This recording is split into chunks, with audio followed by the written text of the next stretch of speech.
everyone, and welcome to Cancer Speak, the official podcast of Cancer, a journal of the American Cancer Society. My name is Courtney DiNardo, and I will be the host of today's episode. I'm a section editor of the hematologic malignancies section of the journal Cancer, and I am also a clinical researcher focused on the prognostication and development of personalized and effective therapeutics for patients with leukemia and myeloid malignancies at MD Anderson Cancer Center. I am very pleased to be joined today by my friends and colleagues. Dr. Pinkal Desai will be talking about her recent paper in Cancer. This important publication analyzed the association of antecedent clonal hematopoiesis of indeterminate potential, otherwise known as CHIP or CH, and mosaic chromosomal alterations, mCA, with the development and mortality of breast, lung, and colorectal cancers.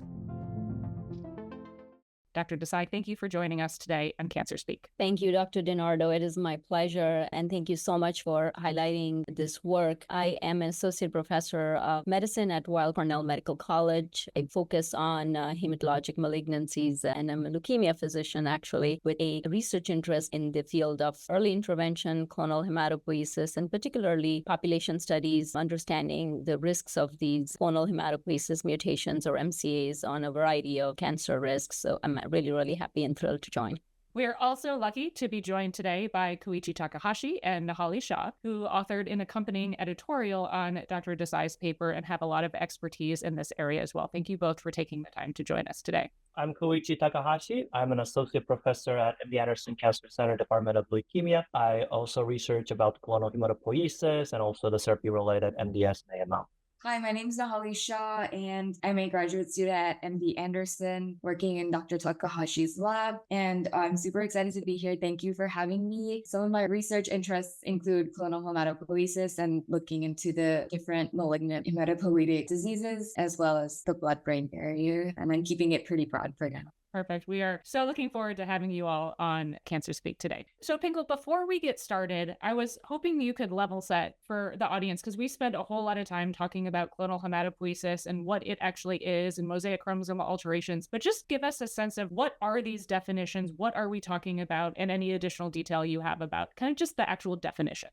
Absolutely. So clonal hematopoiesis is an acquired abnormality. It is a normal part of aging. As we age, we do accumulate some mutations. So these are not, you're not born with it. These are not germline mutations, but acquired mutations, mostly in epigenetic modifiers like DNMT3A, TET2, and ASXL1. It is actually somewhat like an adaptive response to a stem cell population that is undergoing attrition. And what can happen is these can propagate over time, generate more clonal complexity, and lead to various health outcomes, including hematologic malignancies, and obviously from the growing body of literature, even solid tumors. Compared to that, mosaic chromosomal alteration, again, an acquired abnormalities that is readily detected in peripheral blood. One thing that has to be clear is that these people don't have active hematologic malignancies, right? Like these are people who are otherwise healthy, and there's no explanation for having these mutations sitting around in the blood. So mosaic chromosomal alteration, unlike CHIP or clonal hematopoiesis mutations, where CH is like single point mutations in these genes, mosaic chromosomal alterations are big alterations in large structural changes in chromosomes, where you have the potential of shifting a huge swath of genes to another chromosome, or inverting it, or duplicating it, or deleting it. And if it so happens that this falls in regions where are important for the genome, it can affect a variety of disease risks. So one is sort of single point mutations, while the other are structural chromosomal changes, both arising as a result of an aging stem cell population and a normal result of aging in human populations. Before we get into the discussion, I'd love to turn it over to Dr. Desai to provide kind of a quick summary of your article for those who may not have had a chance to read it yet.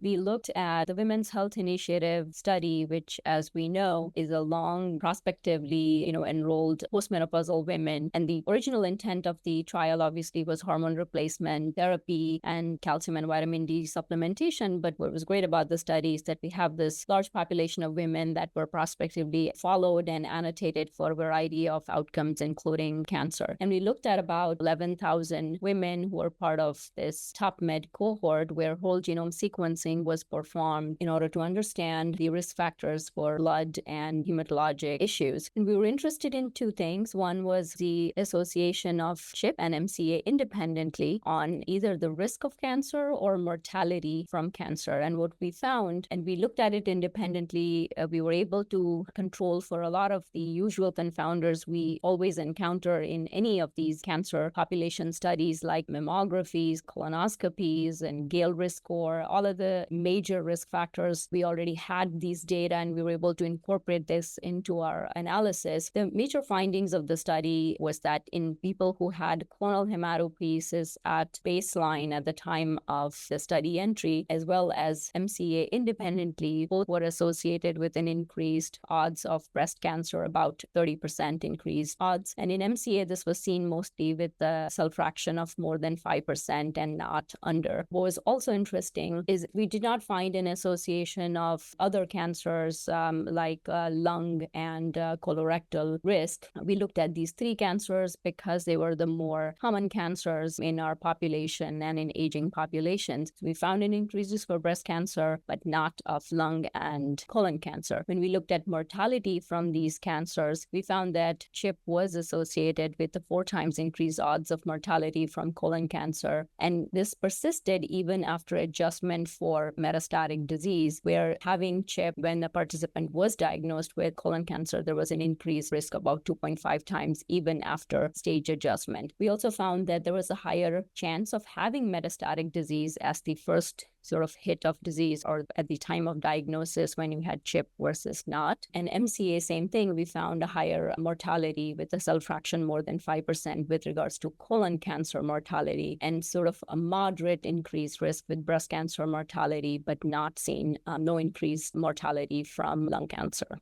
Dr. Takahashi and Ms. Shah, so you guys read through the article and wrote an editorial, and I was wondering if you could take a few moments maybe to summarize your editorial or provide your perspective on what you thought were some of the unique aspects of this paper.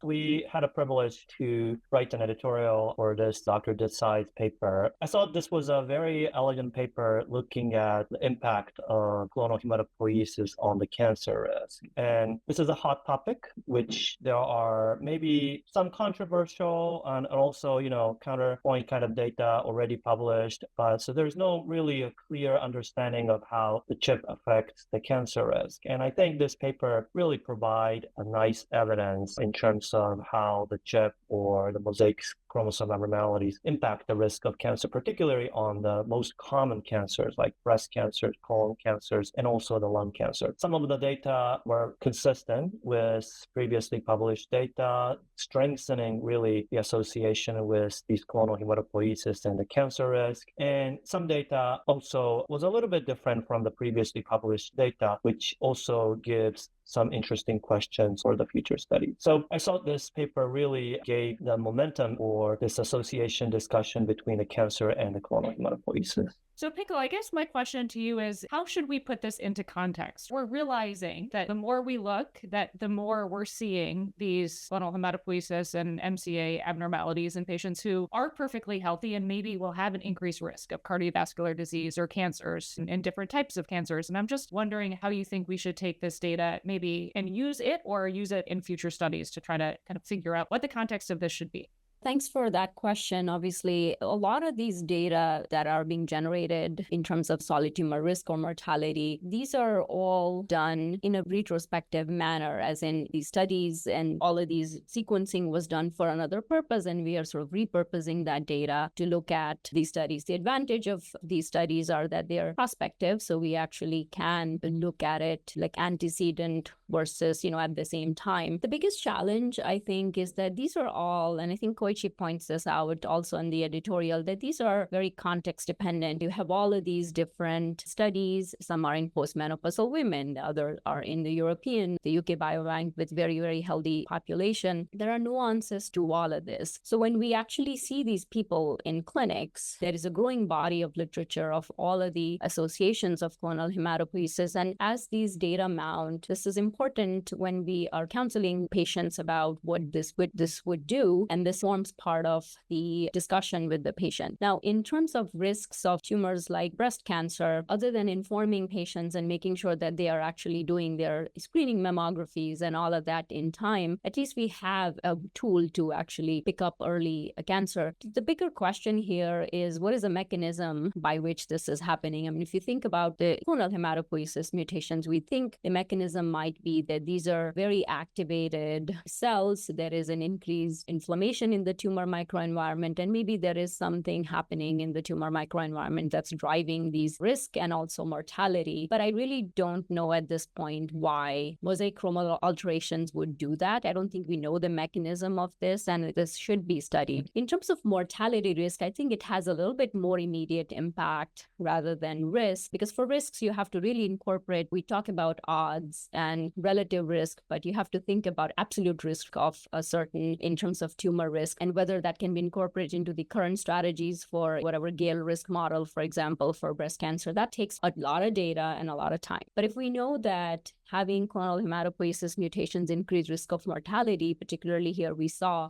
specifically in colon cancer, this could be, I mean, we are finding these patients in clinic, right? We are doing peripheral blood sequencing as part of tumor sequencing. We are having, and we have to have these conversations that maybe there is some link here, but how do you respond to this? This is going to take time and effort and collaborations with our solid tumor colleagues, because there is a nuance here, right? We have a patient with early stage colorectal cancer, and we say, okay, having clonal hematopoiesis or mCAs are increasing your risk of metastatic disease and your mortality from cancer. The immediate response here is maybe we give more chemotherapy, but at the same time, we know that chemotherapy, particularly certain kinds of chemotherapy, might propagate these clones and increase risk of therapy-related myeloid neoplasms. So what is the answer? Is it more immunotherapy-based approaches versus more chemotherapy? But these are all the questions that these studies raise, and they have to be studied before we really put this into the context of applying it to patients.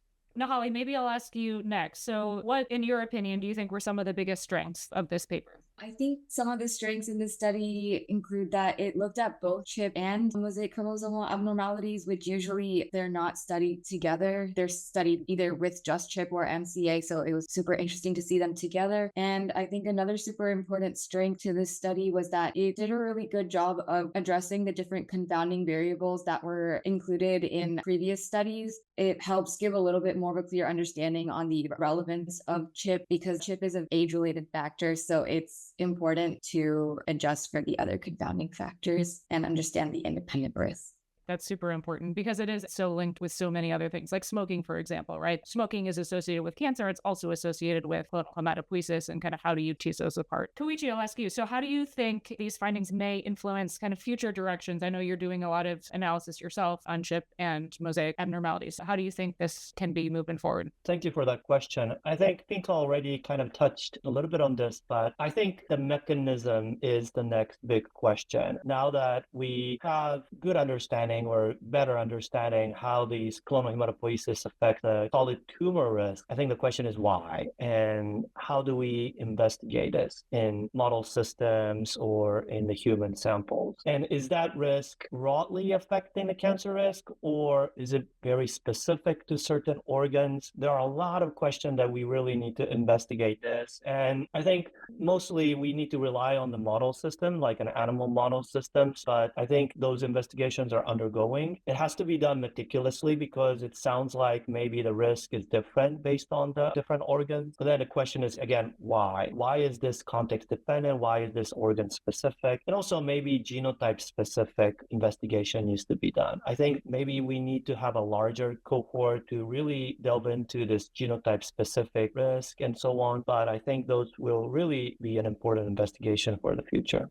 It makes me think we're going to need a lot of bioinformatics to try to figure this out and tease things apart the right way. Because correct me if I'm wrong, Pinkal, but I think, you put everything together in terms of CHIP mutations, right? It was what CHIP mutation, yes or no, not looking at whether it was an ASXL1 or a TET2 or a P53 mutation. And I would suspect that if we had all the numbers in the world and the longest follow-up, maybe there would be gene-specific clonal hematopoiesis risks associated with certain cancers. Yeah, could be right. So the analysis was a yes and no. Did you have CH or no from a CH perspective? Although I can tell you that because the mechanism, the methodology, the sequencing was whole genome, and most of these mutations were in the DTA mutations, we weren't able to, really find out the non-DTA mutations if there is any particular risk or mortality. Again, we didn't have the power to really look at D versus T versus A because we're really then making numbers smaller and smaller. But that is something that could be relevant. I mean, the mice models for at least colorectal cancer mortality, there was a logic to that, to studying this in this population as well. Those were supposedly DNMT3A driven. There was a mice model that was published, I think, last year that showed that it's the DNMT3A clones that are maybe responsible. But again, like in human data, we don't know if that is holding true. For mCAs, what was interesting, actually, we did look at autosomal versus X chromosomal differences. And it seems like all of these drivers were for autosomal mCAs, not X chromosome mCAs, which is also an interesting point because we know that loss of Y, for example, there have been associations of those with solid tumor cancer risk, but we don't see that with X. So there are biological differences of losing an X versus losing an Y because we didn't see that this was driven by X chromosomes. And furthermore, within mCA types also, you can have so many different types of autosomal mCAs. I mean, we're again putting them into one bucket, but is it possible that this is driven by like amplifications are different than deletions? These are questions we could not answer, but should be the direction where this is heading. And for those who are not connoisseurs, when we say DTA, we mean DNMT3A, ASXL1, and TET2 are the three of the most common mutations, which are all kind of the epigenetic CH mutations. But maybe just because I know a lot of people listening probably aren't as into the weeds of how we do these sequencing and kind of the specific technology, and just kind of explain, because you've done such a good job explaining it to me, I know you can, the difference between the various different methodologies to identify clonal hematopoiesis. If I recall, this was whole genome sequencing, right? So we're getting to about like 30 times depth. And so, I think the clonal hematopoiesis in this study was maybe much higher clones because of the sequencing. And so it explains some of the differences with other studies that are going to much deeper levels, finding chips present at much smaller variant allelic frequencies, or VAFs as we call them. So just kind of give us a sense of kind of how people analyze this and how that could play into some of the results and differences between studies. That's a very, very important part. And first of all, I think a lot of clonal hematopoiesis is limited in what they analyze because these population-based studies, whole genome sequence was done not to detect clonal hematopoiesis, but done for the different purposes. And Pinkal took advantage of that data to detect the clonal hematopoiesis. In the ideal world, she probably wanted to do both deep sequencing plus the whole genome sequencing, but she only had the data from the whole genome sequencing. But then I think this whole genome sequencing gave actually, like Nehali mentioned in the beginning, that it actually allowed her to look both gene mutation, which is in this study called CHIP, and the chromosome abnormality in this study were called mosaic chromosome abnormality. So whole genome sequencing, because it's sequenced broadly throughout the genome, it allows a robust detection of chromosome abnormalities or the copy number aberration. For the detection of the copy number aberration of chromosome abnormalities, the breadth is the key, how diffusely you look the genome. So it really allowed the nice detection of this mosaic chromosome abnormality. However, because it sequenced entire genome, going deeper is a little bit difficult from economic perspective. So a lot of the whole genome sequencing is done with the sequencing depths of roughly 50x, 30x. It's very hard to do like an 100x, 200x of whole genome sequencing in this level of population. It would be a very, very costly analysis. And therefore, the detection sensitivity from the gene mutation perspective gets a little bit diminished, that mainly detection of CHIP is going to be like a variant allele frequency anyway from about 5% or close to like a 10%. On the other hand, it will detect a big chip or giant chip, which seems to be most critically relevant. So from that perspective, maybe that's good, but then it will probably miss small variant allele frequency chip mutation. Whether or not that is clinically meaningful or not, that might be in a question. But nonetheless, I think this whole genome sequencing approach, unfortunately, will miss the small variant allele frequency chip. And as we have pointed out in the editorial, the variant allele frequency of chip was anywhere from 85% to 80%, and therefore less than 5% chip might have been missed. And also the prevalence of chip was smaller than the mosaic chromosome abnormality that reflected whole genome sequencing approach. Just to pontificate on this particular point of VAFs, right? So if we think about clonal hematopoiesis mutations and what it does to various organs and everything, when we think about hematologic malignancies, that is where the data exists that smaller clones also matter. And that makes sense because these are causal mutations to some extent. They're rising from low to higher VAF. So far, all of the places where clonal hematopoiesis has been linked to other disease outcomes, they have always been associated only with high VAFs more than 10%. And that makes sense because if something is not causal, it has to cause enough, metabolic reprogramming, inflammation, whatever mechanism you're thinking about, but you need to have higher clones for that. So I wouldn't actually be, again, I don't have proof of this, but I wouldn't be surprised that 1% clones are not going to matter in this context. I mean, for example, for cardiovascular disease, all of the associations are only with VAFs more than 10%. When they're present in very small clones, we're not actually seeing that. I actually didn't realize that difference. It makes perfect sense, but I actually didn't know that data so well. So clonal hematopoiesis mutations really need a higher VAF, we think at least, to impart some sort of actionability. Thank you all for joining us. That is all the time we have for this episode of Cancer Speak. Thank you to Dr. Desai, Dr. Takahashi, Ms. Shah for taking the time to join our discussion today. A special thank you to our listeners who tuned into this episode, and I encourage you all to read these important publications that are now available in Cancer. We'll include links to both the article and editorial within the show notes. Thank you again.